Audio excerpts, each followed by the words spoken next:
말씀 보겠습니다. 마가복음 6장 14절로 21절입니다.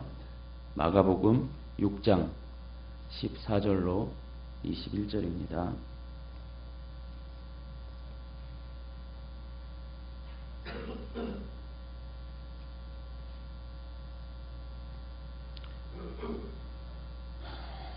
교독하시고요. 마지막 절은 같이 읽겠습니다. 이에 예수의 이름이 드러난지라 헤롯 왕이 듣고 이르되 이는 세례 요한이 죽은 자 가운데서 살아났도다. 그러므로 이런 능력이 그 속에서 일어나느니라 하고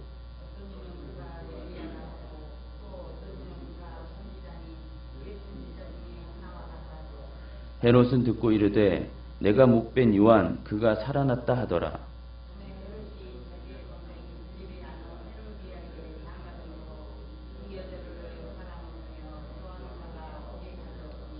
이는 요한이 헤롯에게 말하되 동생의 아내를 취하는 것이 옳지 않다 하였음이라.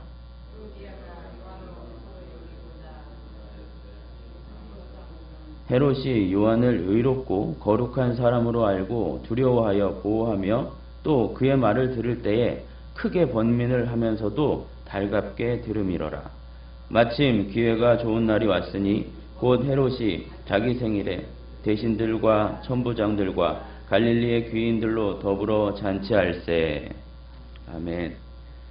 29절까지인데요. 길어서 21절까지만 읽었습니다.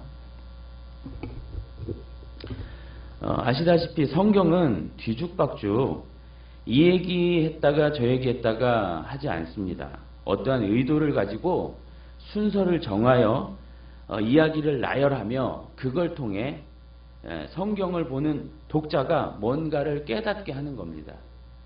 이 얘기하고 저 얘기하고 하는 게 아니라 의도적으로 이렇게 배치를 하는 거죠. 오늘 본문에 등장하는 세례 요한은 이미 죽어 있는 자입니다. 이 본문에서 죽는 것이 아니라 과거에 이미 죽어 있는 사람이에요. 그런데 마가는 의도적으로 이 죽은 요한의 얘기를 언급하는 거예요. 뭔가 있어요. 그게 뭐냐면 오늘 본문을 쭉 읽어가다 보면 오늘 본문은 어제 우리가 살핀 예수님의 고향 배척 사건과 그러니까 마가복음 6장 1절부터 6절 요 얘기와 닮은 구석이 많아요. 일단 오늘 본문에서 이 세례 요한은 누구를 상징하고 누구와 겹치냐면 예수님입니다. 두 가지 근거를 말씀드릴 텐데요. 하나는 왜 세례 요한과 예수님이 겹치냐면 하나는 헤롯 본인이 14절에 예수님의 소문을 듣고 누가 살아났다고 하죠? 세례 요한이 살아났다 그래요. 예수님의 소문을 듣고 세례 요한이 살아났다고 하는 겁니다. 14절과 16절 두 번이나 같은 말을 반복합니다. 성경에서 반복되거나 여러 번 언급되는 것은 중요하다는 것이거든요. 강조법이에요. 이처럼 세례 요한을 예수님과 겹쳐 보이게 하려는 것입니다. 이것이 하나고 또 하나는 헤롯이 이 세례 요한의 말을 어떻게 들었었냐면 20절에 보시면 그의 말을 들을 때에 번민도 하고 또 달갑게 들었더라. 그러니까 세례 요한의 말을 듣고요. 막 감동도 받고 때론 그 말에 고민도 하고 번민도 하고 그랬다는 겁니다. 누구처럼 그랬을까요? 앞선 본문 그 예수님의 배척 사건에 그 예수님의 고향 사람들처럼 그랬다는 겁니다. 6장 2절에 보면 그 고향 사람들도 예수님이 회당에서 하시는 말씀을 듣고 놀라면서 이야 지혜롭구나 이랬거든요. 예수님의 말씀과 세례 요한의 말을 동일하게 묘사하는 겁니다. 따라서 마가는 세례 요한을 예수님과 겹쳐놓는 거예요. 상징이죠. 그럼 이렇게 죽은 세례 요한의 모습에 예수님을 담아서 말하고 싶었던 것이 무엇일까요? 그건 예수님의 모습이 지금 어떻게 비치는지를 말하고 싶었던 거예요. 보여주고 싶었던 거예요. 자, 앞선 본문 예수님의 그 배척 사건에서 예수님의 모습이 어땠냐면 외모, 그러니까 배경과 학벌, 이런 외모로 무시당하고 배척되는 그런 모습이었어요. 자신의 백성에게 버림받는 모습이요. 그리고 오늘 본문에서는요. 오늘 본문에서는 세례 요한이 예수님을 상징하는 것이니까 요한이 어떻게 돼요? 헤롯에게, 헤롯도 아니죠. 그 헤롯의 수양딸, 그 아무것도 아닌 딸에게 그냥 맥없이 죽임을 당하는 모습입니다. 그러니까 예수님은 자신의 백성에게도 버림받고 요 헤롯에게도 죽임을 당하는 모습으로 비춰지는 것입니다. 나중에 이 헤롯을 대체하는 게 누구예요? 그게 본디오 빌라도예요. 조금 더 살펴보자고요. 여러분 지금 세례 요한이 왜 죽임을 당하냐면요. 바른 말, 좋은 말, 옳은 말을 해서 죽었던 거예요. 여기 이제 헤로디아라는 여자가 나오는데 이 사람은 헤롯에 등장하는 헤롯의 배다른 동생의 아내였어요. 그러니까 제수였죠. 그런데 이 여자와 어느 날 헤롯이 눈이 맞아버려요. 그리고는 헤롯이 본처가 있는데도 불구하고 이 동생의 아내와 그냥 결혼해버립니다. 바로 그것이 잘못됐다고 누구도 말하지 않는데 세례 요한이 딱 지적을 한 거예요. 목숨을 걸고 하는 거죠. 그리고 이것과 함께 누가복음 3장 19절 이하를 보시면 이런저런 바른 소리들을 막 해줬어요. 누가요? 세례 요한이 헤롯에게. 그리고 용케도 이 헤롯이 그런 말씀을 잘 들었어요. 아 그래 맞아 이러면서. 예. 그러나 이와는 달리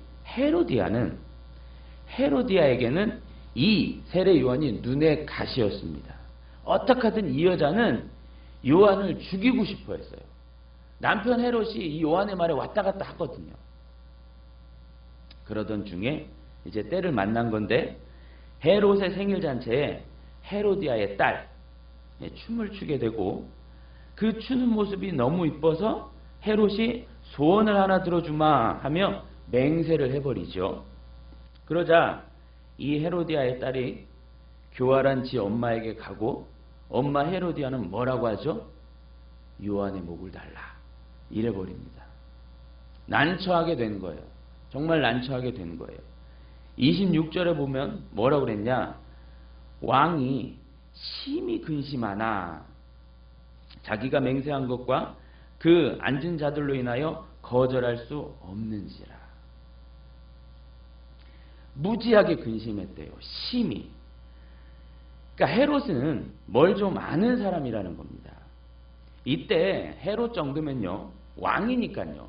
분봉왕이지만 왕이니까 헤롯 정도면 사람 하나 죽이는 것은 일도 아니었어요. 그런데 왜 이렇게 근심을 했냐면 죽이지 못하고 근심을 했냐면 요한을 특별하게 봤다는 겁니다. 이 헤롯이. 20절에도 보시면 헤롯이 요한을 어떻게 봤냐면 요한을 의롭고 거룩한 사람으로 봤다는 거예요. 최소한 헤롯 자기가 이 사람을 함부로 대하거나 죽이면 안 되는 사람이라는 걸 알았다는 거죠. 하지만 결국 어떻게 해요? 죽입니다. 왜요? 왕이 심히 근심하나 자기가 맹세한 것과 그 앉은 자들로 인하여 거절할 수 없는지라. 그 맹세 그게 뭐라고? 번복을 못합니다. 그건 안 된다. 죽일 수 없다. 이러지 못해요. 즉 뭐예요? 자신의 체면과 주변 사람들의 그 이목, 이것이 이 헤롯에겐 무엇보다 중요하다는 거예요. 그 어떤 것보다. 정말 그러면 안 되는 줄 알면서도 정작 자신의 체면과 주변의 그 시선 때문에 죽여버리는 거예요. 예수님이 바로 이렇게 세례 요한처럼 돌아가시는 겁니다. 그 바리새인들, 서기관들, 대제사장들에게 예수님이 돌아가셨잖아요. 죽임을 당하셨는데 이 바리새인들, 서기관들, 대제사장들이 예수님의 범상치 않음을 알았어요. 마치 헤롯이 세례 요한을 알던 것처럼 그들 역시 예수님의 범상치 않음을 알았어요. 그리고 이상하리만치 여러 가지 구약이 말씀이 딱딱딱딱 이루어지는 것도 맞아 떨어지는 것도 알았습니다. 그러나 이 예수님을 그대로 두었다간 어떻게 돼요? 자신들의 처지와 입지가 위태로워지는 겁니다. 자신들이 갈수록 우스운 놈들이 되어 가는 거예요. 사람들로부터 우스운 놈들로. 또 예수님께서 그들을 보며 자꾸 옳은 소리, 바른 소리를 하니까 못 견디는 겁니다. 독사의 새끼들아, 독사의 새끼들아. 그러니까 듣는 새끼들이 너무 기분이 나쁜 겁니다. 자, 그렇다면 우리는 어떠는지 말씀을 비춰서 보겠습니다. 우리 역시 마찬가지 아닐까요? 헤롯이나 그 예수님을 죽인 유대 지도자들이나 우리나 사실 별반 다를 바가 없습니다. 우리도 예수님의 말씀을 듣고 반응하고 이러면 안 되지, 이러지 말아야지, 저러지 말아야지 이러다가도 절체절명의 순간에는 어떻게 해요? 우리의 체면과 주변의 이목에 예수님을 죽여도 수십 번 죽이는 것이 우리입니다. 아닌 줄 알면서도, 그렇게 하면 안 되는 줄 알면서도 주변의 시선 때문에 내 체면이 깎이니까, 내가 우스운 놈 되니까 말씀을 버리고 주님을 무시합니다. 한술 더 떠서 날마다 주님께 내 체면 세워달라고 애쓰는 거예요. 날마다 주님께 내 평판이 나아지도록, 내 가족이 우스운 꼴 나지 않도록 내가 주인공이 되게 해달라고, 다른 사람들 눈에 높아 보이게, 괜찮아 보이게 해달라고 되려 이렇게 기도합니다. 여러분, 인간이 참지 못하는 것 두 가지가 뭔지 아세요? 그 두 가지가 뭐냐면 자기 소외와 자기 배제예요. 모든 보편 인간이 그러는데 자기가 소외되고 자기가 배제되는 거, 왕따시키는 걸 못 견뎌합니다. 그러니까 자살도 해버리는 거예요. 그걸 한마디로 바꾸면 뭔 줄 아세요? 자기 부인이에요. 자기 부인. 주님은 그렇게 하라고 하신 자기 부인, 그것을 우리는 오히려 안 하게 해달라고 그러는 거예요. 헤롯도 마찬가지였을 겁니다. 여러분, 헤롯 비난할 게 아니에요. 자기가 우스운 놈 되는 것을 못 견뎠던 거예요. 세례 요한이 어떤 자인 줄 알면서, 그래서 그의 말을 달게 들으면서도 결국은 자기가 다른 사람들로부터 배제되고 소외될 것을 생각하니까 그런 상황에 여지없이 죽여버리는 거죠. 그렇게 될 수 없다 이거예요. 내가 부인되는 걸 못 견디는 겁니다. 누구보다 자기가 소중하니까. 자, 이 본문 뒤로, 이 이야기 뒤로 어떤 이야기가 이어지냐면 오병이어의 이야기가 이어집니다. 오병이어는 다 아시는 대로 보리떡 5개와 물고기 2마리를 가지고 남자만 5,000명을 먹인 사건입니다. 이 오병이어 사건이 오늘 본문, 오늘 이 이야기랑 어떻게 맞물리냐면, 오병이어 사건이 어떤 사건이에요? 그 옛날 하늘에서 만나를 주시던 그 얘기의 재현이거든요. 만나 사건의 재현이 오병이어란 말이에요. 그러니까 지금 예수님은 하늘에 만나로 오셔서 자신이 죽어 자신의 백성에게 그 만나처럼 먹이는 그림을 보여주시는 겁니다.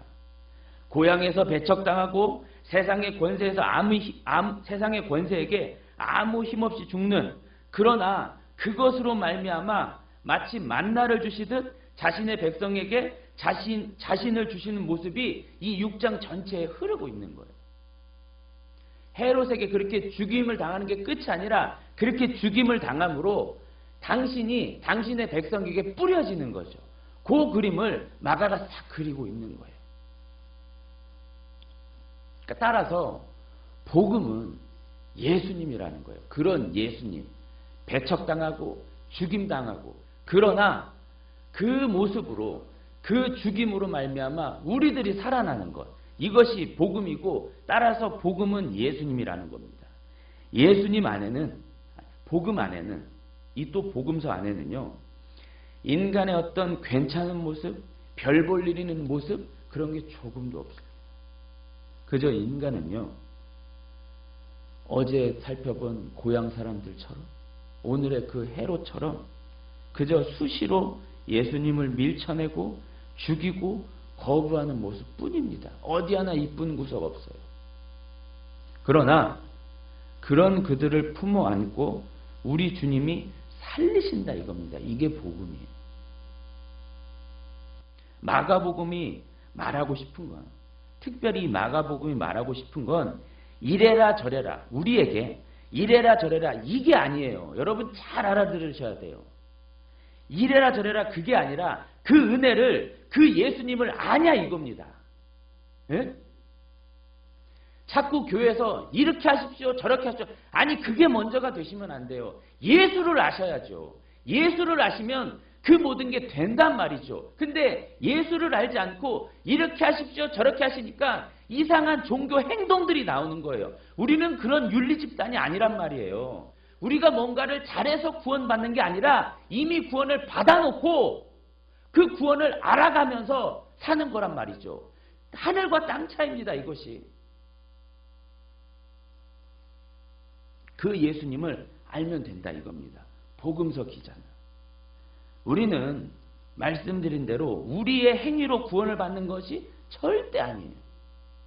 바로 오늘 본문에 그렇게 죽임당하신 예수님으로 구원을 받는 자라는 겁니다.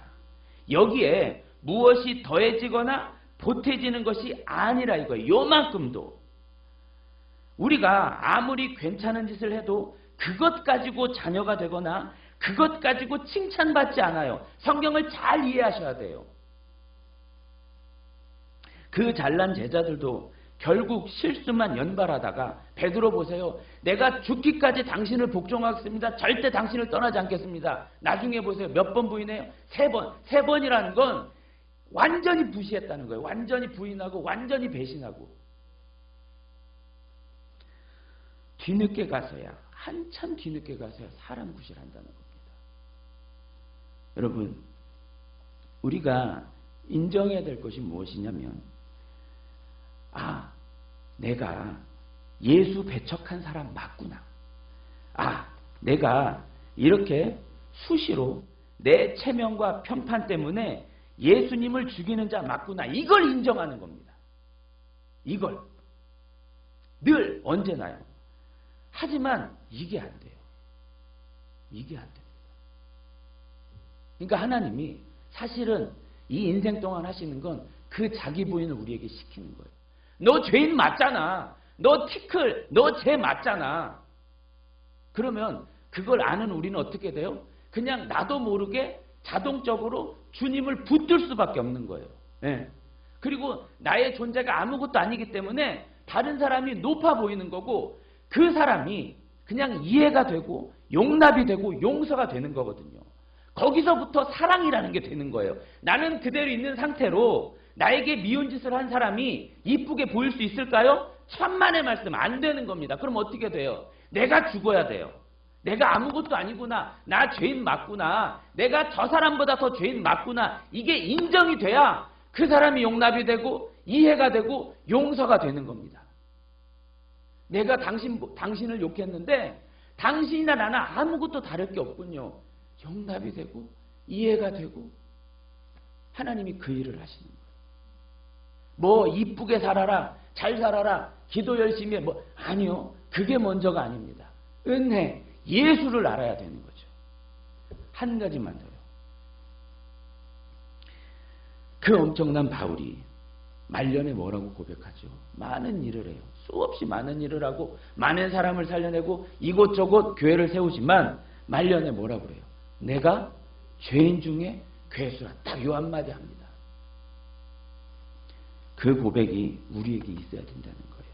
그래야 그 고백이 나에게 있어야 은혜가 되는 겁니다.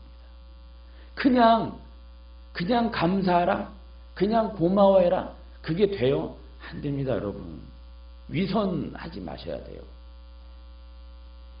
자신의 평판과 체면을 유지하기 위해 오늘도 이 세상에는요, 애쓰고 수고하는 많은 바리새인들이 있어요. 하나님을 사랑하거나 하나님 위해서가 아니라 자신의 평판과 자신의 체면 때문에 그렇게 신앙생활하는 바리새인들이 너무나 많은 세상입니다. 교회 안에도요. 그 사람들 겉으로는 웃지만 경건해 보이지만 사실 오늘도 등에 무거운 짐을 짓고 힘들게 억지로 살아가는 거예요. 자신의 자존심에 금가는 것을 못 견뎌하고 행여 자신의 이미지가 실추되고 또 그래서 시대에 뒤떨어지는 것을 못 견뎌하기에 오늘도 아주 힘겹게 그렇게 살아갈 겁니다. 반면에 세리와 창녀 같은 우리는 그저 주님의 용서로 감사하고 그것으로 만족하고 그것으로 자유하는 것입니다. 그래, 그 은혜 때문에 내가 사는 거지. 그리고 그 은혜가 있으면 다 되는 거예요.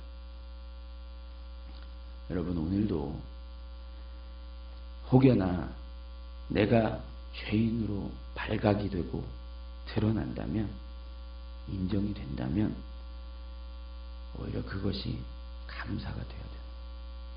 내가 신앙생활을 하면서 좀 더 괜찮은 사람, 나은 사람, 그건 우리가 판단할 게 아니라 다른 사람이 판단해주고 하나님이 판단해 주시는 거고, 우리는 우리 스스로 나 죄인 맞구나, 나 진짜 아무것도 아닌 거 맞구나, 이 고백이 이렇게 돼야 되는 겁니다.